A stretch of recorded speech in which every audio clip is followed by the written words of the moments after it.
waa d'abord maa ngi la koy wax mooy premier ministre xam nga ne mënut a génn réew mi voyager te président de la république autorisé wu ko mu dem man mii nii mënuma voyager sur le plan professionnel même sur beneen domaine sax su ma waree voyage damay dem autorisation de sortie du territoire demander ko à mon ministre de tutelle su fekkee c'est sur le plan professionnel dañ may defal ordre de mission premier ministre mënut a voyager te président de la république bëgg ko muy benn.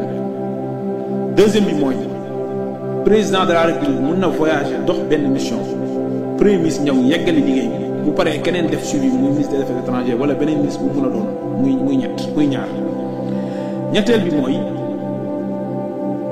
premier ministre yaa ngi wax diplomatie c'est le domaine réservé du chef de l'État du ma ci taxaw doo ko gis ci constitution bi gis nga le domaine réservé c'est une invention du général de Gaulle et qui est une invention spontanée qui n'est écrite nulle part dans la constitution française nulle part dans la constitution du Sénégal du ma ci taxaw beneen bi mooy le président de la République wax na la ko te yow yàlla def nga bokkoon ci interview bi mu ne la li mu gëm mooy centralisme présidentiel dafa wane ses limites li mu gëm mooy premier ministre bu am jëm bu fort buy taxaw bu am ay prérogatives am di ko doxal moom mu nekk ci li ko war kooku ñu sant ko liggéey juróomeel bi mooy quel est le contenu de ces voyages gis nga bi ñu demee Sierra Leone dañu fa signer benn accord de coopération historique un protocole d'accord boo xam ne après ce sera confirmé par un accord de coopération boo xamante ne chef d'État après ñoo ko war a signer dans les prochains mois xam nga boo jëlee Freetown Sierra Leone seen capitale digganteem ak Dakar 1300 kilomètres la te bu dee da ngay jaar ci suuf par voie terrestre da ngay jaar Guinée dem directement Freetown bu fekkee da ngay jaar par voie maritime Guinée Bissau ngay def Guinée Conakry après nga ñëw Freetown Sierra Leone Sierra Leone comme Guinée ñooy bokk nañ ci dëkk yi ëpp fer ci àdduna bi mine boobu noonu premier ministre visité woon 1,7 milliard de tonnes de fer moo fa nekk ci réserve alors que ñun suñu feeru Falémé bi réserve prouvée laay waxuma estimé wala probable c'est 650 millions de tonnes ou 750 c'est 650 millions de tonnes fer nag mooy base du développement parce que yeneen secteur yëpp li ko war a tirer mooy la maîtrise de l'acier moo tax guerre yi am ci àdduna bëri na loo xam ne acier moom moo tax européens yi après la seconde guerre mondiale pour se reconstruire xam lu ñu doon wax nous voulons du fer et du fer et je répète pour dire que Al-Qur'an dafa am saar spécial pour fer al-hadid mooy seule ressource minérale bu am saar Al-Qur'an yàlla ne wa anzalna al-hadida fihi ba'sun shadidun wa manafi'u lin-nas man maa wàccee fer parce que moyen de contrainte la bas la waaye manafi'u lin-nas am na njëriñ yu bëri yu dul jeex dafa pluraliser la formule manafi' mooy ay njëriñ yu bëri tey bu ñu bëggee Afrique développée il faut la maîtrise de l'acier ñu def ci accord bi ñu ne distance bi 1300 kilomètres fer bi bu Guinée ak fer bu Libéria parce que nee naa la Guinée mooy suñu zone transitoire ñun ak Sierra Leone nañu fexe ba jëlee fer ci dëkk yooyu indi Sénégal transformé Sénégal lan la yor la base de la transformation ou de toute industrialisation d'ailleurs c'est l'énergie Sénégal am na léegi énergie presque abondante Sierra Leone dafa soxla énergie pour industrie mais dafa soxla énergie pour consommation ñu ne Afrique dafa am le système d'énergie interconnecté en Afrique de l'Ouest le WAP West African Power Pool un pool de l'énergie à l'échelle ouest africaine ñu ne nañu fexe ba Sénégal fournir énergie bi Sierra Leone fournir matière première bi xam nga fer mënoo ko transporter parce que dafa lourd mënoo ko transporter par voie routière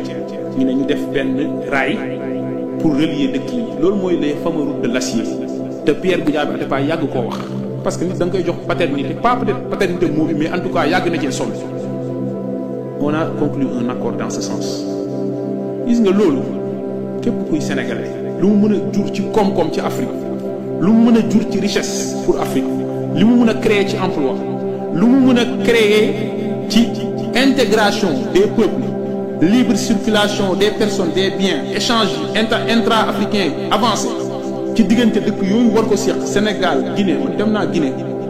seeti Soki Famila société guinéenne du patrimoine minier ba ñu war a xaatim un accord de coopération gis nga loolu noonu premier ministre liggéey pour Sénégal képp kuy patriote sénégalais débat substantiel boobu débat de fond boobu ci nga war a wax waaye jet privé la yéeg fi mu dem président waroon dem franchement je me dis que est-ce que nous méritons Ousmane Sonko comme premier ministre est-ce que nous méritons Ousmane Sonko comme premier ministre. bu jëlee jet privé kenn du ko wax alors que vous parlez de rationalisation des. est-ce que jet privé la jël est-ce que c'est un jet privé. ah un jet. dañ ko fa aal. waaw loolu yow yaa ko wax yow peut-être yow xam nga yow journaliste nga da nga am information te réew mi nag moom yaa ko moom nangul naa la loolu nag Sénégal moom yaa ko moom. dañ ko aal jet privé il n'a pas loué ah dañ ko aal jet privé ah mu voyage si bon moi c'est pas un débat qui m'intéresse. je trouve que parfois yow da ngaa xarañ xam nga ne yow dugg ci yooyu. xam nga Karim Wade dañ ko fi doon jël ay jet privé ñu ko ci critiquer par inculture et par méconnaissance certains déplacements boo comptabiliser le nombre de billets business yi nga xam ne da nga ko war a jëlal la délégation parfois un jet privé est beaucoup plus opérationnel et ça coûte moins cher loolu muy benn premier ministre bi muy voyager dafa voyager avec une délégation bu ñu defoon calcul boobu mënoon nañu justifier l'utilisation d'un jet privé parce que gars yi dañu teg jet privé fu sori voilà pour $20,000 tu peux voyager alors que pour une délégation de 10 personnes tu vas dépenser plus de $10,000 en billets d'avion mais moi je sais que jet privé bi dañ ko ko aal voilà en tout cas daal mu ngi bànneex yi li muy daj waa léegi waxoon nañu ndeysaan suñu première réunion bureau politique national après notre arrivée au pouvoir bon bureau politique au sens restreint parce que avant loolu amoon na rencontre avec les structures du parti au siège du parti mu ni pouvoir bi mu nekk da ko waat te li muy waat bëriwul sentiru ci wala yëgu ci benn jouissance benn bànneex te loolu ñi koy côtoyer au quotidien xam nañ loolu c'est normal pour un homme d'État surtout booy occupé yenn fonction yi rythme infernal bi muy dundee yëgul benn jouissance du pouvoir Ousmane Sonko n'est pas un jouisseur ça moom nit ki lu mu ko bañ xam nga Ousmane Sonko n'est pas un jouisseur d'ailleurs sax dañ koy jéppi ko parce que dañu jàpp ne quelque part homme d'État ñu mu waree woon yor xaalis ñi fi nekkoon li ñu doon yoree xaalis Ousmane Sonko n'est pas quelqu'un où sa vie tourne autour de l'argent et du confort c'est pas un pouvoiriste. alors on en vient et d'ailleurs man am na débat boo xam ne daal ànduma ci gars yi l'État ce n'est pas le misérabilisme kuy représenter notre drapeau boo demee fenn dañ laa war a naw dafa am noo fa war a ñëwee sauf que nag yéen Pastef yéen a tenir débat boobu dugal ko ci bopp ba tax léegi non yéen a daan ne Macky Sall day yàq wax Macky Sall moo waxoon Abdoulaye Wade day yàq waxoon na ko fi moo tax bi ngeen ñëwee boo leen solee ay Weston 900 € sax gars yi wax kan moo sol Weston 900 €. non pas 900 € ay Weston yi jël 900 000 sax. gars yi waaw mais parce que yéen par populisme yéen a fi dugal débat boobu. un représentant de l'État un président de la République il doit être bien habillé un premier ministre il doit être bien habillé Diomaye ne porte plus de montre Matidi mais président day sol montre bu rafet. xam nga ne nag président Ousmane Sonko. président yéen a fi indi débat boobu Diomaye déglu ma xam ngeen ne ñooñu. wax dëgg yàlla. ba ci ay El Malick président assemblée nationale xam nga ne ñooñu nag bi ñuy nekk ay ndaanaan ci sañ. déedéet ban ndaanaan ci sañ. bi ñuy nekk opposition daanuñu sañ. non yow man nag bëgguma dugg ci débat boobu. non waaye li ngay wax loolu débat wu sañ si amul. bëgguma dugg ci débat boobu. ndaanaan nañ mos a ban ndaanaan non man bëgguma dugg ci débat parce que man dama jàpp ne man dama bëgg ki nga xam ne moom mooy waxal suñu réew. nga nekk ministre nga nekk DG nga nekk président nga nekk président d'institution nga nekk première dame dafa am noo war a génnee. voilà man c'est ça ma conception des choses nga nekk député c'est comme l'histoire le débat sur les véhicules des députés. Voilà, il y a beaucoup de choses. luy jox gëdd état. état bu jubal buy jubal état boo xam ne ñi koy incarner la ñu bëgg seen réew ba tax ku leen jëflanteeg ñoom gis ne seen intérêt réew la ñuy défendre nga mën leen wekk ci loolu. alors ñu ñëw ci SOMISEN bi nga xam ne yow yaa ko jiite depuis bientôt 1 an. depuis plus d'1 an. ëppal nga un an bi nga. C'est vrai que voilà c'est vrai que toi tu fais partie de la liste des premières. Deuxième. des premières les premières nominations dans l'ensemble quoi. Entre avril et mai. mu nekk société des mines du Sénégal yow nga nekk le bras de l'État. L'interlocuteur, le bras de l'État auprès des sociétés minières, l'interlocuteur de l'État auprès des sociétés minières. Alors, mën nga ñu defal une brève présentation de la situation actuelle des relations entre yow ak les sociétés minières. Bon, pas des relations parce que relations du loolu en fait parce que xam nga état bi société minière yi nga xam ne dañu am permis d'exploitation te mu nekk ay grandes mines. Parce que la petite mine existe état bi daf ci am li ñuy wax ay droits mooy une prise de participation de 10%. kon état bi il est actionnaire état bi nag ki ka war a teewal auprès de ces sociétés minières ci conseil d'administration yi défendre sa ligne politique défendre ses intérêts défendre ses droits en tant qu'administrateur fexe mu gagner alal au titre de sa participation c'est la SOMISEN. Donc loolu mooy première mission SOMISEN. Maintenant ci loolu nag ñun bi ñu ñëwee dañu gis ne mission boobu SOMISEN mosu ko exercer en réalité parce que SOMISEN mosul teew sax ci conseil d'administration benn société minière. Comment ça? Oui loolu moo amul. Aucune société minière. amul aucune, c'est moi qui dis aucune. Vous le dites de manière catégorique. amul péremptoire ñun ñu defal kilifa yi note dans ce sens liggéey ci ak suñu jëwriñ Birame Souleye Diop ñu imposer loolu société minière yi parce que quand je dis imposer am na ñu bind wax ak ñoom ñu respecté ko am na ñoo xam ne bras de fer la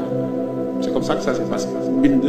déedéet warul ñëw déedéet nangam stabilisation des choses parce que dafa bëri ci sociétés yi ñoo xam ne suñu leen bindee dara ñu ne la SOMISEN 2020 nañ ko créé loi bi ngeen di wax nii loi 2020 te ñun suñu contrat wala suñu convention avant la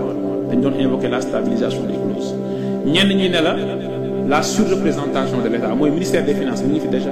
parfois ministère des mines aussi mi ngi fi donc pourquoi. parce que tutelle technique ak financière yi terewul SOMISEN bokk. alors que foofu état bi bu ciy teew c'est un rôle d'administrateur en fait au sens de suivi administratif alors que la gestion du portefeuille société moo koy def mooy la gestion du patrimoine léegi nag loolu alhamdulilah nous l'avons réussi aujourd'hui bu desul ñaar te ils vont se plier inchallah l'État est présent dans les conseils d'administration des sociétés. Pourquoi ces sociétés-là vont se plier? Parce que dafa am un bras de fer. Non, parce que l'État du Sénégal nag xanaa nag ci régime bii du état bu ñàkk fayda ci défendre ay intérêt mënuloo ñëw suñu réew ñu jox la contrat ne la exploiter suñuy ressources contrat bi li ñu lié mooy une convention bi ne la état bi war na mun teew convention bi ñu ngi ko jëlee ci benn loi muy code minier am beneen loi bu fi nekk ne la diw dafa war a teew ci conseil d'administration nga ne état bu mu teew ci conseil d'administration loolu un état qui se respecte ne peut pas laisser cela prospérer. mais le problème. léegi nag teew bi amul njëriñ kese parce que quand on est administrateur ou actionnaire mooy désigner son administrateur da nga am ñaari droit politique ak droit pécuniaire droit politique mooy ni société bi di doxee. nga bokk ci conseil d'administration parce que c'est l'organe politique et c'est là où on décide des grandes orientations de la société. Vous voyez bien ñaareel bi mooy droit pécuniaire bi mooy nga fexe ba am droit aux dividendes may mu ne boo jëlee mine ak li mu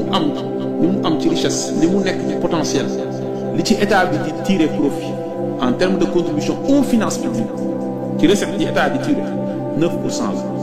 au 31 décembre 2023 oui du PIB mine li muy contribuer ci koom-koomu réew mi au 31 décembre 2023 c'était 4%. J'ai vu que en 2024 d'ailleurs contribution bi dafa baissé. 2023 6,8 2023 6,4 2024. Les chiffres de 2025. Oui, mais les derniers chiffres mis à jour génnagul avec un rapport définitif de l'ITIE ou bien de la direction du contrôle et de la surveillance des opérations minières qui publie un rapport d'analyse des données minières, des statistiques minières. En réalité, lu waral loolu mooy amul woon benn politique bu clair pour yokk alal réew mi ci société minière yi boo jëlee alal boobu ma lay wax nga xam ne dafa tuuti xam nga alal boobu ñu koy jëlee ci impôts yi ci taxes yi mais ci taxes yi nga xamante ne ci secteur minier bi comme la redevance minière ak ci dividende bu état bi war a jël comme actionnaire dividende contribution 8% la ci maasu alal boobu mooy il n'y a jamais eu ce qu'on appelle une politique actionnariale de l'État dans le sens de l'accroissement de ces dividendes. Aujourd'hui, c'est parce que nous sommes présents, nous avons développé cette politique actionnariale de l'État. Man maa ko wax fii te je le répète ren li état bi di war a am ci société minière yi en termes de dividendes ce sera historique mos koo am. C'est parce que nous avons développé cette stratégie d'optimisation du portefeuille minier de l'État. Tout à l'heure, j'ai essayé de discuter avec deux catégories de sociétés minières. Ce ne sont pas toutes les sociétés minières ñoom ñoo respecté li nga xam ne moom mooy les dividendes ak